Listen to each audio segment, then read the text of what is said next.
Coming up on this brand new episode of the Goldilocks Zone, we enter the world of the Marvel Cinematic Universe. That's right, we're going to break down all the Marvel movies.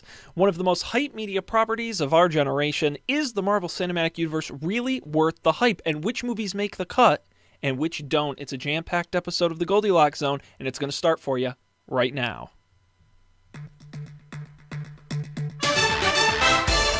This is the Goldilocks Zone, episode number 3.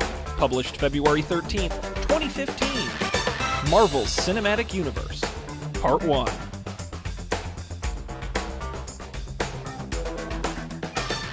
Hello, everybody, and welcome to this episode of the Goldilocks Zone, the only podcast on the internet that dares to challenge you to think about it over, under, or appropriate. I'm Sean Jennings, and I am joined, as always, by our own Iron Man, Mr. Captain America. Actually, I think, Matt, if I had to give you one of these characters, you're probably Captain America. There's no one more American I know than Mr. Matt Mariani. Sir, how are we doing today? I'm doing quite all right, Mr. Sean Jennings. Always make sure you drink your milk and defeat the communists. There you go. There you go. Punch Hitler in the face. I'm all for that. Yeah. Hail Hydra. Hail Hydra. That is right. Matt, I am excited to talk about the Marvel Cinematic Universe, but before we do that, we have some cleaning up to do. From last week, we had a great response to our Aaron Sorkin shows. Those were a ton of fun. Most of the response I got was, I'm not really that familiar with Aaron Sorkin, which really hurt me. People, you need to go out and watch Aaron Sorkin. I'm just saying. He's pretty great. I think we decided that. But we also Start with The West Wing. Start with The West Wing. You can't go wrong there. I think that's a no-brainer. And it's on Netflix. So it's on Netflix. Just don't watch past season 4. No, just quit while you're ahead. But we got to talk about last week's question. So we've got our question of the week we do every week. Last week's question was, if you could bring back any canceled television series that ended too soon, which would it be? Matt, why don't we start with you? What was your answer to this question? My answer to this question, and I think it was very indicative in the way that I asked it. I may have unfortunately been leading my question in one particular direction. I chose Firefly. That's the show, for those of you who are not familiar, premiered in 2005, was also canceled, or rather not renewed for a second season later that year. And it was on the Fox network, directed by Mr. Joss Whedon, who also many people now know him as the director of The Avengers, a movie we will be talking about in great length today. So that was my pick, was Firefly, the sci-fi thriller about cowboys in space. I can't imagine how that ever got canceled. I guess it's a niche audience, Sean. Some people just didn't get it. Some people just weren't ready for it, you know? Fox wasn't ready for it. Fox was not ready for it. Yeah, Matt, I have to admit something right here and right now on the show, and that is I've never seen Firefly. What? I've never seen Firefly. Did I hear that right? And what's sad is I actually watched Joss Whedon's other canceled one-season project, Dollhouse, which was Dollhouse was good. Had its moments, but I've never seen Dollhouse Firefly. Was pretty good, and I feel like I should be embarrassed.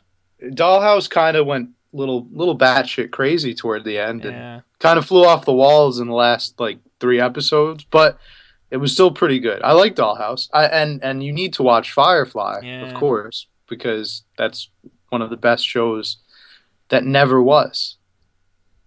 Wow. Yeah. We'll watch it sometime.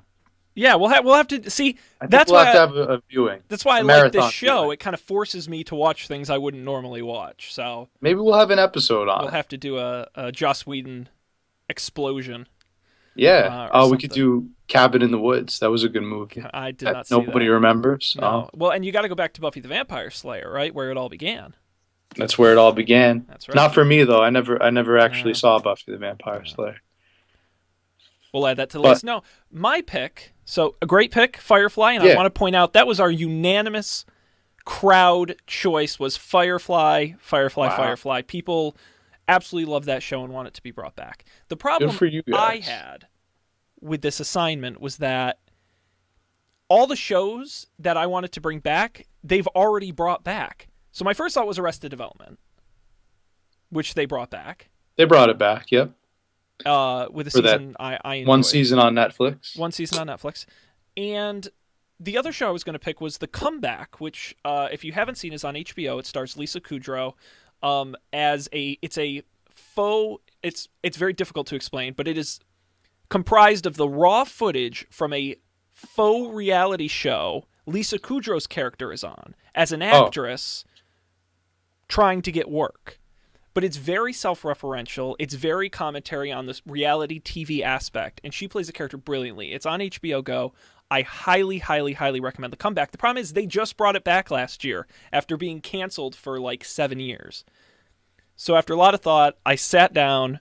I came up with my favorite comedy show of all time in this sort of genre, and that's Mr. Show with Bob and David. I don't know if are you familiar with Mr. Show? Oh, yes.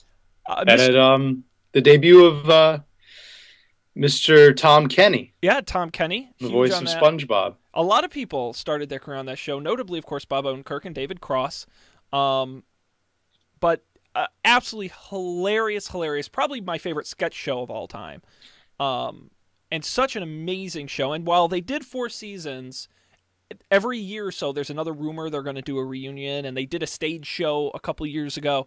I want a Mr. Show reunion because those guys are the funniest people on earth, and I would absolutely love it. So Mr. Show and Bob and David, if you haven't seen it, go torrent it or something. I don't know. It's HBO, so if you own HBO, you might get it, but I highly recommend it. And I think it was on Netflix at one point. Yeah. I'm not sure if it still is. I watched it on Netflix. The problem is it's in that like weird ether of early HBO, which never makes the cut onto HBO Go or any of their deals. It's kind of in this weird region where HBO doesn't like to talk about it. Uh-oh. So I don't know what the idea is there. But that's our question for last week. Thanks all of you out there for the answer. I'll let everyone know. GoldilocksShow.com is our website. All the information there, audio, video, links to subscribe.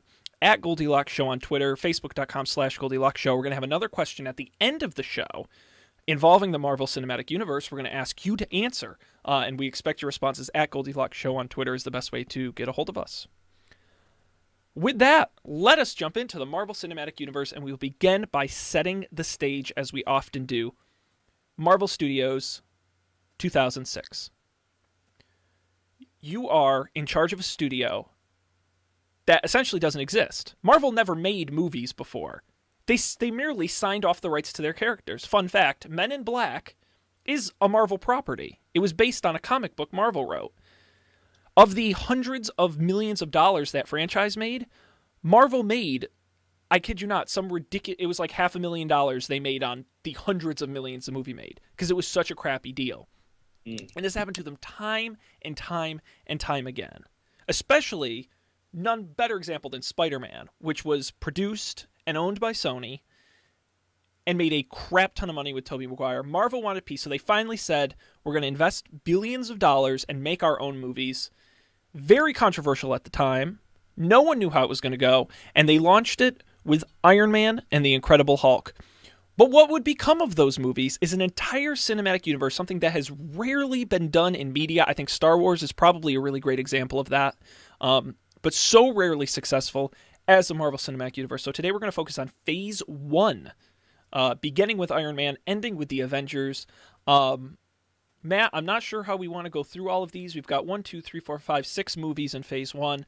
Why don't we begin, at least my suggestion, each naming our least favorite of Phase 1, and we'll work our way up to our favorite. And we probably won't agree, but we'll start at the bottom. We'll start at the bottom. If we're going to start at the bottom, we're going to go ahead and start with the big green flop, the Incredible Hulk. I do not agree. Agree or disagree? Wow, good. I'm glad. I invite the controversy. I will just say my pick for my least favorite is Iron Man 2. Okay, I liked Iron Man 2. So actually, let's rewind. Let's name the movies in Phase 1. Iron Man, The Incredible Hulk, starring Edward Norton, not the Ang Lee Hulk movie. Iron Man 2, Thor, Captain America, First Avenger, and The Avengers. So those are your Phase 1 films. My least favorite, Iron Man 2. All right. Yep. And my least favorite is still The Incredible Hulk. All right, Matt. Lay it on me. What went All right. wrong with the Incredible Hulk? Well, first off, The Incredible Hulk was a movie that was made as an apology. I think it was made as an apology to a lot of the fans that saw the previous Incredible Hulk movie, which was terrible. I saw it twice for some reason, but I think I was at a birthday party or something. I don't know. But anyway, this new one, this reboot, so to speak, starred Edward Norton, and it was, I guess, it was an unmemorable performance from Norton, and I think despite all of the plot it was reaching for and all of the best made efforts to try and rewrite the franchise and retell the story of the original movie, I think it fell flat on all accounts. And I think that it was, in fact, so bad. I distinctly remember it almost went and put Marvel Studios out of business. The first one or this one? This one, this reboot. It certainly didn't help. Iron Man made so much money it kind of offset it because they came out a month apart. Right, and I think thankfully, because the original Iron Man was deserved success, and I think that it did so much to yeah, exactly, like you said, to reset the scales. But if that hadn't been there, then I don't know what would have happened to Marvel Studios. Yeah, I mean, my thoughts on The Incredible Hulk, I disagree. By no means was it a great movie. I think the problem is Hulk as a character, and this is the same argument I'll have in a minute for Thor, is that it is incredibly difficult to base a story on this guy, right? His main power is getting angry and turning green. There's not a lot you can do with character. That's why Captain America and Iron Man are such great characters, because you can do a lot with them and tell stories, and they're complex and they're interesting. The Hulk is so difficult to do that because it's just, don't be angry. Oops, I'm angry. But now, why was Hulk such a massive success in the Avengers movie? Because he wasn't the focus. You can't. I think you can't he do an became hour and the a half focus. on him. No, I think he made a great comic film. And I think Mark Ruffalo, excellent casting. He's wonderful as Hulk. But I think that's why they never went ahead and made another standalone Hulk movie when they very easily could have, and have no plans to.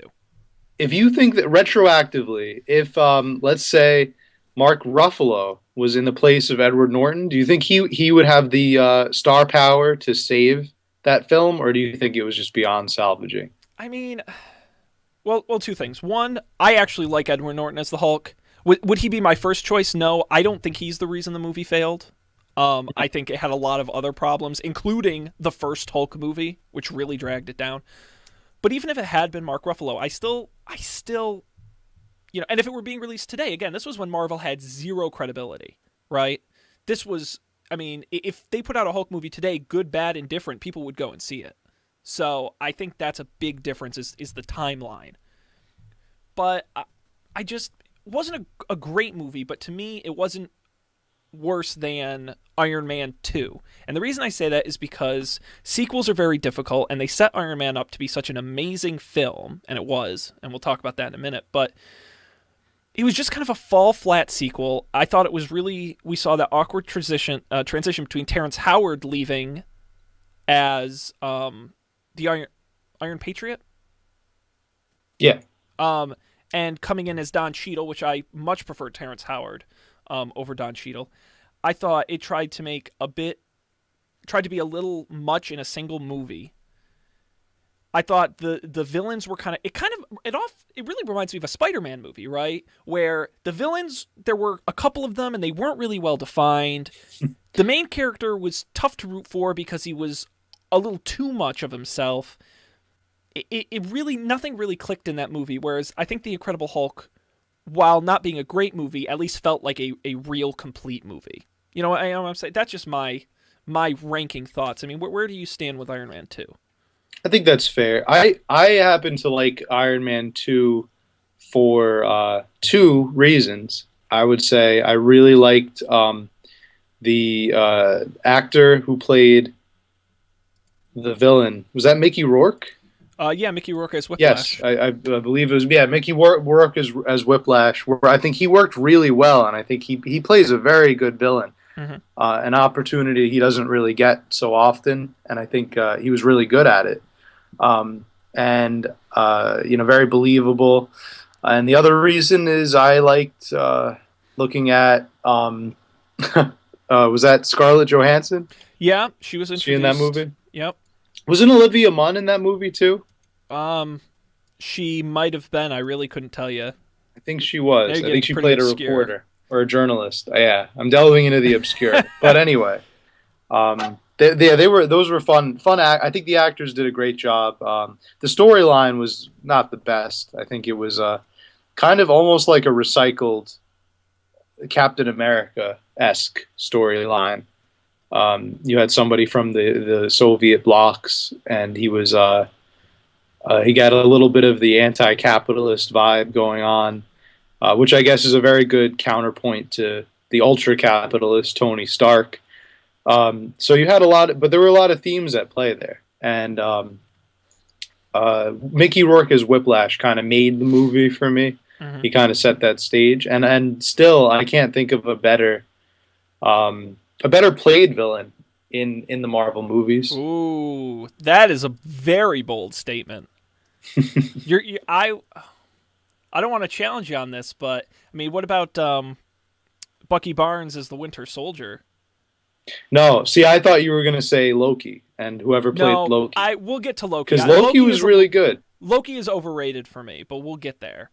Okay, But you're right. Loki, I think, is a good example. No, listen, I love Mickey Rourke as Whiplash, but um, it was very caricatured. I thought that character, like, oh, the Russian bad guy who gets revenge on Tony Stark, and I don't know. I think was that your Bane impression? That sounded a little bit like Bane. No. That's no. DC. I was about to say We're doing Marvel this We're week. doing Marvel. No, I think Iron Man 2, and I agree with you. Iron Man 2 had a lot of great pieces. It just never clicked.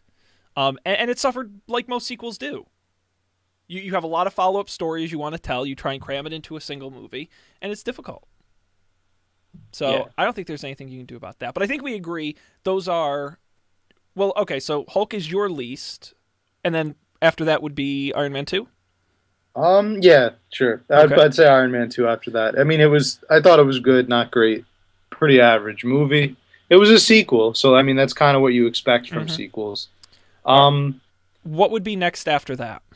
then after that, I would go Captain America 2 or Thor 2. Now, wait a minute. No, Captain America 2. Well, we're not doing The the Winter sequels, Soldier. Matt. The original. Remember, we're in Oh, phase all one. right. See, I thought we were talking in general. No, Well, no. Phase one. We're ranking. Talking phase one. Yes. If we're gonna stay in this phase one realm, Yes. then I guess all I have left to You've got Captain America, stack- Thor, the original Iron Man, and the Avengers. Which is your least favorite out of those four? It's a tough one, You're, but I'm you're gonna go with. flabbergasted. I'm gonna go with. Wow, I hate to do this, but I'm gonna have to go with Thor. I absolutely agree. 100%. That is the Yeah. right call. Thor, I don't care what you do with Thor. I do not like Thor. Yeah, And because it's for just the sole fact that space North mythology is just not that interesting. I'm okay, sorry. okay. Now, wait 1 minute. No, I listen. think that's very interesting. I No. think it's really cool, and I think there are a lot of people out there who would agree with me. But go on, tell me why. It's cool for you a don't very think so? small group of people, but your average moviegoer who's interested in heroes, complex, interesting heroes like an Iron Man or Captain America, Thor to me, was a little one note. I did not see that character become as complex. Again, the Hulk problem, right? He's got the hammer.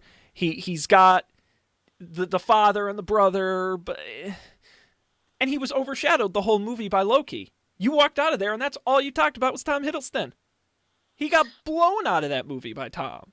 And whose fault is that? I don't know. Is it the writing? Is it the acting? I don't know. But I came out of watching that movie, and I just thought, well, that was a decent way to spend 2 hours. I didn't leave that movie thinking, wow, that was really something. Well, to be fair, I think Tom Hiddleston did a pretty great job portraying a villain that's kind of hard to portray. I mean, Loki is he's mischievous, yes, but how mischievous? Is he Mhm. Joker mischievous, or is he like I don't know, Uncle Pennybags in Monopoly mischievous? You don't know. Like, where's you got to have it in between. So I think he did a really great job, kind of finding that middle ground between just mischievous and just so clever, like just so geniusly clever, which gets foiled in Avengers, and he becomes almost like a comic figure toward like a comedic figure toward the end, which we'll talk about when we talk more about the Avengers. But as for the audience that Thor plays to, I think that you're right in your assertion that Thor is meant for a particular subset of audiences, which is contrary to the Avengers, which the Avengers is pretty much a movie that was made for everybody. Thor is pretty much for the uber nerds. It's pretty much for the tried and true comic book nerds. Maybe some of those Lord of the Ring nerds out there, like myself, who are deeply invested in Norse and Anglo-Saxon mythology, and I mean, that Rainbow Bridge, man. That Rainbow Bridge to Asgard. Is that That's really pretty cool? Is that what you're taking away from the That was movie? pretty cool. The Rainbow Bridge. And you had Heimdall, who was the guardian of the bridge, and Idris Elba was great Odin as is that. the king of the gods, and the trolls. Look at all those trolls, the CG trolls that threw their ice at people. That was pretty cool. Yeah, and Thor defeats him with the hammer. I actually wanted to see more of that. I would have been totally okay if he never came to Earth. If he just fought ice trolls the whole movie. Yeah, but for every cool ice troll killing, you have eccentric weirdo scientist Eric Selvig I go crazy because I believe in these things and science says I'm wrong. And he gets naked. It was like, oh my god. Like, I just... I see what you're saying, and I do agree with you. Listen, I think the movie had some great moments. I just think it didn't have enough of them. And I stand by that. I just don't know if Thor is a character to hold a 2-hour movie. Loki is a character that holds a 2-hour movie. You know what I'm... Yeah, but you can't have a movie about Loki. No. He's the bad guy. I guess the first movie was very heavily invested in Loki, but it was. Maybe that's what it needed to be. Maybe it needed to set up who's going to be the great villain of the Avengers film. And it wasn't going to be Red Skull, so the Captain America movie very much focused on Captain America, and it wasn't going to be the guy from the military guy from Hulk, who I can't even remember his name because I can't even remember. To be honest, I can't remember most of what happened in that movie. Mm-hmm. And you're telling me it wasn't the generic Middle Eastern terrorists from Iron Man 1? Yeah, it really couldn't be him because I don't think they actually gave him a name, if I'm not mistaken. Terrorist number 3. You could have had Ben Kingsley, but yeah. Well, no, but I think that was after the Avengers, wasn't it? And now we're getting into Phase 2. Yeah. So Thor. The one other thing I want to say about Thor is, of all the women in the Marvel Cinematic Universe, whether Scarlett Johansson, who I think is wonderful, Gwyneth Paltrow, who is getting better as the movie's going on. I thought she was better in Thor, Iron Man 3 than she was in the other ones. Natalie Portman is, she's again like a caricature of a real person. You know, she hangs a little too much on Thor. She's pretty nondescript. Yeah, she's nondescript. There you go. That's the best way to put it. And in Thor 2, wait till you get to the next episode, because I think she stunk up that movie like it's nobody's business. We'll get there. But that was my other problem with the movie, is I did not care for her. See, I didn't even really think she needed to be in Thor. I think that actually her being in Thor was kind of detrimental to the film. I actually, believe it or not, I kind of liked her friend character a lot more. Yes, the sassy one. I don't know who that actress was. She was in Nick and Nora's Infinite Playlist. She played Nora. Every Marvel movie has to have the leading male with the female at his side. You look at that with Gwyneth Paltrow, and I guess Hulk's not a good example, but Captain America had Carter, the other agent in the 50s, 40s. So that's I think it was just a tradition. Yeah, you had to squeeze her in there somewhere, and they did. All right, so we've ranked the movies. We've got just 3 left: Iron Man, Captain America, The Avengers. Matt, what is your next least favorite? Iron Man, third if we're ranking them from Captain best to America, worst. The Avengers. Then next on the chopping block, I would have to go ahead and put Iron Man. Ooh, see, now we're going to disagree on this. I would say Captain America Okay. gets chopped next. So let's They're talk about close though. Okay. They're and listen, pretty this close. top three is like It's a hard choice. doesn't get It gets tougher doesn't as get it better goes. than this top three. Yeah. So why don't we get started with because you picked it. Let's pick Iron Man. Talk about the first Marvel Cinematic movie. Period. Robert Downey Jr. as the vehicle Iron Man. Matt, what did you like and what didn't you like about Iron Man? All right. We'll start with what I liked about the movie. Iron Man had a lot of spectacular acting from Robert Downey Jr. especially. He absolutely stole the show, and I think you as a viewer, Sean, you wanted to see that. You wanted that hero to steal the show. You wouldn't want the villain to take it away, and he really did a great job of that. He was, I think, perfect for the role, like more so than any other actors. I think you could take any of the other actors of the Avengers out and replace them with somebody else, and truth be told, you might get a better actor. But Robert Downey Jr. stays. That's what I would say. Is of all the Avengers, Robert Downey Jr. As Iron Man stays. He's absolutely perfect for that role. That being said, I think that the plot was a little bit generic, kind of one note for a Marvel movie. I mean, yeah, he has this really great super suit, and it can do lots of cool stuff. But I mean, he's for the most of the movie, he's fighting terrorists, and they even name the country. Is it Afghanistan? Looks an awful lot like Afghanistan. I don't remember, think they but say. I hope they named it some terrible fake made up. Yeah. Kyrgyzstan. But I would have to look. It is Afghanistan. Okay. So I think that was a pretty good movie. Hold on a sec. Okay. I would say that the turn-off point for me was there was no villain. I think we mentioned it earlier. I mean, you had these terrorist groups, these terrorist cells were the bad guys. Very timely, very contemporary. As you may know, the original Iron Man comic setting, Iron Man, Tony Stark came out of Vietnam, the Vietnam War era, and he was a military contractor during the Vietnam War. Held hostage by the enemy, same situation, tortured in a POW camp, and he came out of it as a Patriot war hero.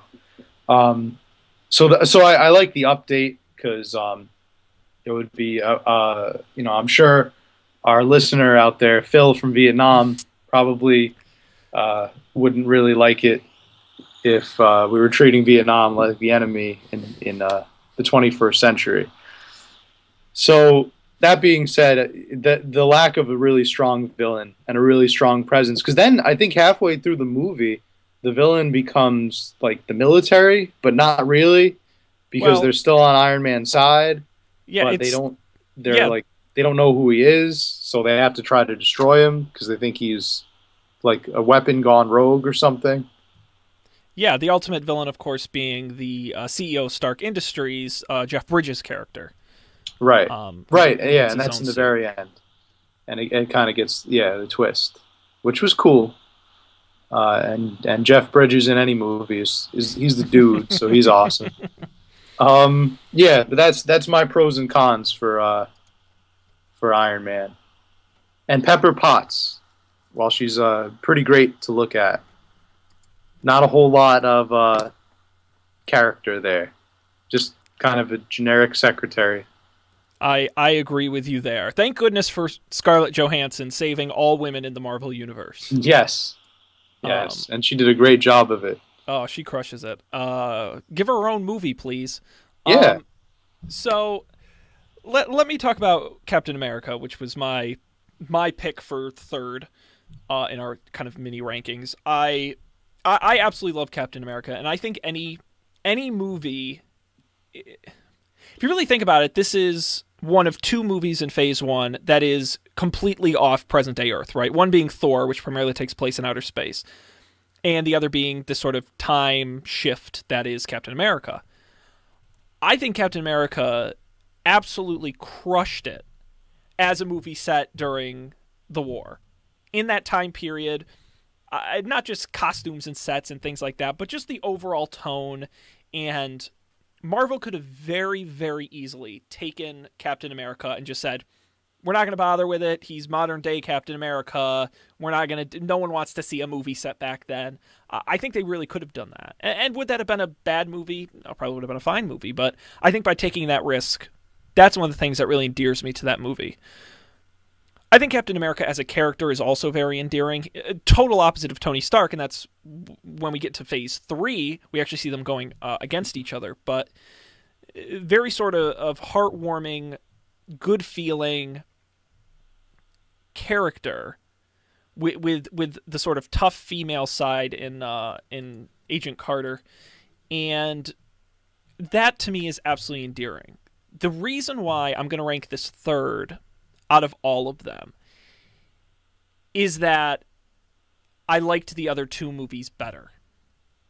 I mean, honestly, I would love to sit here and point out all the things I disliked about it, but at this point, it would be nitpicking. I really do think it is a solid end-to-end film. If I really had to point out things I didn't like, I would say I thought the ending of him crashing the ship and going down with it, and we'll dance tomorrow. I'll be waiting for you. A little too cheesy for my taste. That crosses a line for me. I thought that was a little too much. I think he even said the quote. I think he even said, "Save the last dance for me." Yeah, or something really cheesy, really out there. You know, and it's Marvel, and I think they did a decent job of the cheesiness, but that was a little much. I also thought having the Tesseract as sort of the weapon in the movie never quite worked for me. I that harnessed as technology during the 40s, 50s era, a little bit weird for me. I wasn't buying it with Hydra and this whole thing. But honestly, I absolutely love the movie. I think it's great.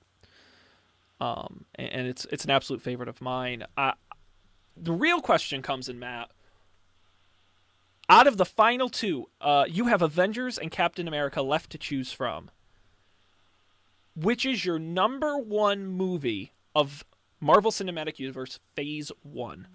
That's going to be the Avengers. That's going to be the Avengers. I think that was kind of it's hard because I mean the Avengers is all the amalgamation. It's like the result of all of these movies. It's kind of like that. The reward you get for watching all of these movies and paying attention to all of these characters is you get to invest in their universe, and that's to me is the Avengers. Matt, it's the ultimate payoff. Before we get to your critique of the Avengers, I'm going to make a very controversial statement right here. Oh, I can't wait. My number one movie of Phase 1 in the Marvel Cinematic Universe is Iron Man. Good. I'm glad you took that stance. And that, I swear to God, good for you. Choosing between two children tied to train tracks about to get by a train would be an easier decision than the one I just made. It is nearly impossible because those are two of my favorite movies of all time. They are outstanding films in my eyes. But I'm going to choose Iron Man, and you kind of went through your critique of it, but the reason I choose Iron Man, A, it's first. You're always going to have that nostalgic factor. It introduced you to the Marvel Cinematic Universe. Great way to set up the film. 2, Robert Downey Jr. Whoever casted that guy should own a piece of the Marvel Cinematic Universe, because it would be nothing without Robert Downey Jr., right? We talk about casting Edward Norton as the Hulk. Imagine if we had had a bad Iron Man. Yeah. Would have been dead on arrival. So he is just outstanding. What I like about that movie is we look back on it and it seems formulaic a little bit, right? You know, the hero, he gets beaten down, he has to come back and overcome obstacles. But when that movie came out, that was almost a little fresh for us. We hadn't had a glut of superhero movies like we have now, where they pump these things out like, you know, it's nobody's business. So I think in the time it came out in, it was so fresh and so new and so endearing. With Terrence Howard, I thought was excellent. I thought Jeff Bridges did an excellent job as a villain. Didn't care for generic Middle Eastern villains, okay, but he's an arms dealer. I think that kind of was an inevitable thing. Well, it wasn't arms; he produced weapons, so a little bit inevitable. But I've watched that movie 100 times, and every time I watch it, I just enjoy it so much. And the reason I pick it over the Avengers is because the Avengers is a better movie only because all the other characters are in it. That is a cheat in my eyes. It gets bonus points by default because you could write the most generic film, but the way it was set up, the actors that were chosen and the characters that were established, it would have been a great movie. Now, it was wonderfully written and it was an amazing film, but I think using my ranking system, Iron Man ranks higher simply because as a standalone movie, the first movie, Robert Downey Jr. Iron Man, it just did more for me than what the Avengers did. But it's decimal points of a difference between the two. I think that's fair. I mean, thinking about this, I was almost tempted to take my controversial stance, which would have been that Captain America was the best of the Avengers movies, even better than the Avengers itself. It's definitely the one individual Marvel movie that I enjoyed the most. Individual meaning like I'm discounting Avengers. Mm-hmm. But I think that Avengers is almost so different that I'm not even sure if it would qualify on the list. I mean, it is part of Phase 1, but because in spirit and in nature of the other films, it's different. And it is kind of a cheat to put it on the same ranking as the other ones, because I think it blows every other movie on that list out of the water. Absolutely. Simply on the virtue of having all of these powerful characters interacting with each other, which the other movies just simply don't have, and which we had never seen before, mind you. Right. This which was very revolutionary. Maybe the closest thing was X-Men. But even those movies had a very select number of X-Men, and you didn't have the lead up with all their individual films building to this one moment. Right, because the X-Men don't really work like that. I think they kind of only work as a team.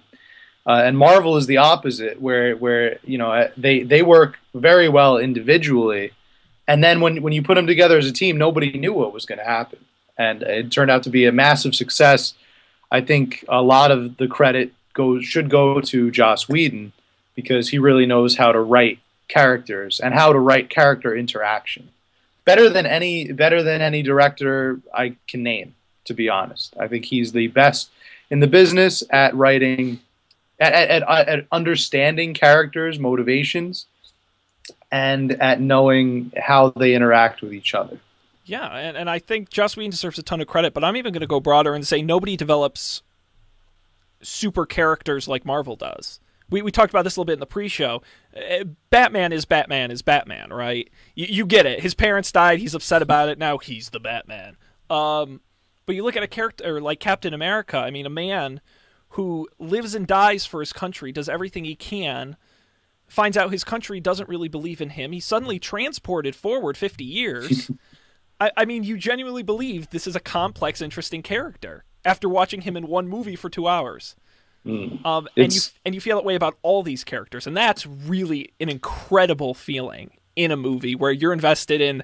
Well, X-Men is a great example of that, right? Where it's like, well, Professor X is pretty great, and Magneto's great, and maybe Mystique, but the other characters, they're just other characters to fill space in the background. But you don't feel that with the Avengers. You genuinely feel like these are great characters. Right. I feel like it's DC writes the code, and Marvel kind of turns that code on its head. Yeah, it turns it into art, right? And turns it into art. Yeah, I can see that. DC kind of paves the way with that, getting people interested in heroes and liking heroes. But then Marvel says, "Oh, if you like heroes, here's their universe, and this is what we're going to do with it." And they just twist it all around. And who could imagine some of the Marvel characters like Tony Stark, the millionaire who has this crazy suit that he uses to stop bad guys and fight crime. Oh wait, Batman. But who can imagine the Incredible Hulk? I think the Incredible Hulk, all of the crap we were slinging at him earlier, for all that's worth, he is still a really unique character. He's still a tremendously unique character. And he shines. Was never really imagined. Yeah, he absolutely does. Mark Ruffalo it was great as the Hulk, and yeah, he definitely. I think that had a lot to do with the writing as well. I think he was written into some some pretty amazing scenes where he got to be funny, and he also got to be heroic. I think another aspect of this film that really stood out to me was this was really the emergence of two side characters, Black Widow, Scarlett Johansson, and Hawkeye, as well. I still don't like Hawkeye. Still not buying the character. Hasn't been fleshed out enough. Where does he get all those arrows? And a guy who shoots a lot of arrows. That's kind of weak. But I think Scarlett Johansson's Black Widow was excellent in the Avengers. And then did excellent Captain America: Winter Soldier, which we'll get to next week. But I think she's an outstanding character and works really well in this team environment. There was a rumor going around for a short period of time that they were going to do a Hulk Black Widow movie. That would be fucking awesome. Yeah, because those are two characters I don't really picturing it in my head. I don't want to see them in their own movies, really. I don't. But I think together they're star great, power. They're great team characters. Yeah, totally. I could see Black Widow sneaking into a base and being like all stealthy, and then the Hulk just smashing his way through. Yeah, I think it's great. We've actually seen kind of teases of scenes between them in Avengers 2 in the trailers we've seen, so that'll be exciting to watch. But, yeah, it's just what and we kind of got to wrap up a little bit here, but I think what Marvel did in Phase 1 was something that most people rightly thought was impossible. And that was take essentially what are B characters in the Marvel Universe. Imagine if Marvel had owned the rights to Spider-Man and Fantastic Four and the X-Men. I don't know if it would have worked out as well, because Marvel really had to establish these characters from the ground up. There was no back catalog for the average person to go back on and know who Iron Man was or who Thor was. Maybe Captain America. Not much. So I think for all the references that the film Avengers makes to its preceding movies, all of the callbacks they do with Thor's hammer and with Captain America making the witty jokes, and with Iron Man just being like kind of a dick to everybody. I think nobody really it wouldn't have really felt as genuine or as significant if you hadn't seen any of those prequel movies. And I think that Marvel did an excellent job setting the stage in that regard. It really is a very fascinating moment in cinema when you look at a character like Agent Coulson, played by Clark Gregg, who appeared in the first Iron Man movie and appeared in the Avengers and appeared throughout all of the other ones. That, to me, is the mark of a studio that says, we understand how this works. We've thought it through so you don't have to, right? That Lost problem where they don't know how it ends. I feel DC often does that. And Marvel does that in the comics all the time. All the time. To come in and say, we have a phase, right? We're going to start here. We're going to end here. We have it planned out through all these movies. That is just absolutely friggin' incredible in my mind.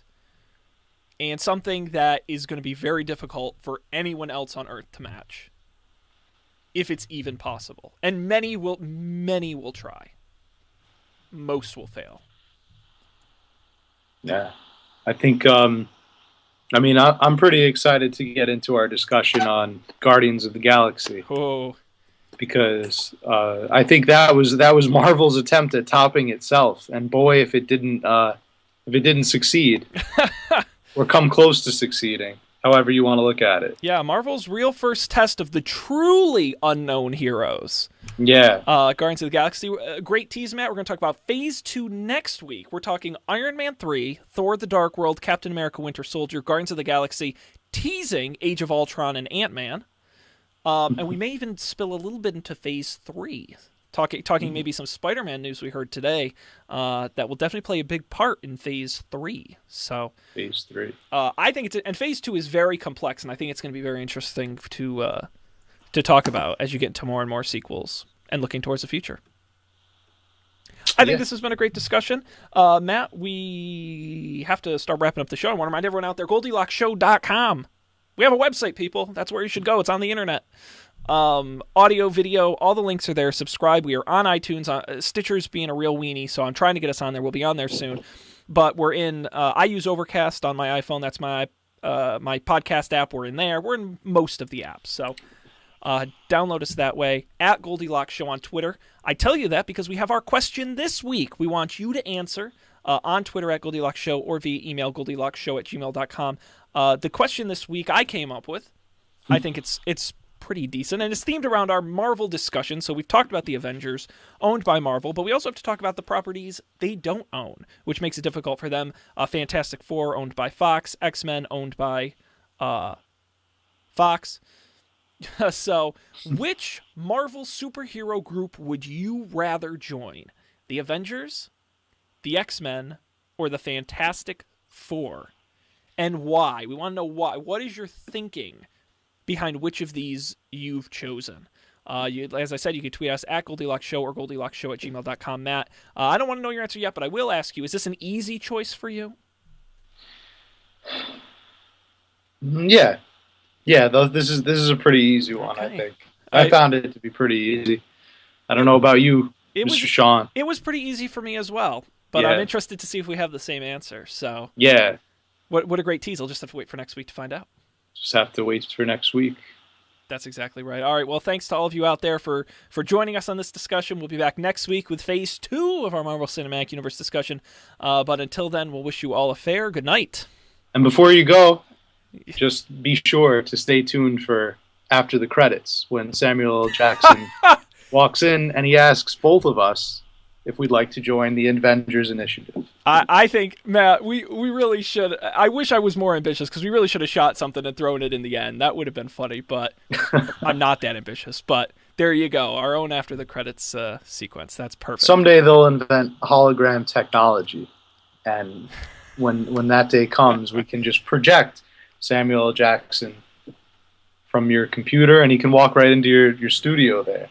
Oh my God! The more Sam L. Jackson, the better. With his eye patch and all. With his eye patch, that is the worst. Oh my God! Very good. And on that fantastic note, we'll wish you all a final. Good night. Good night.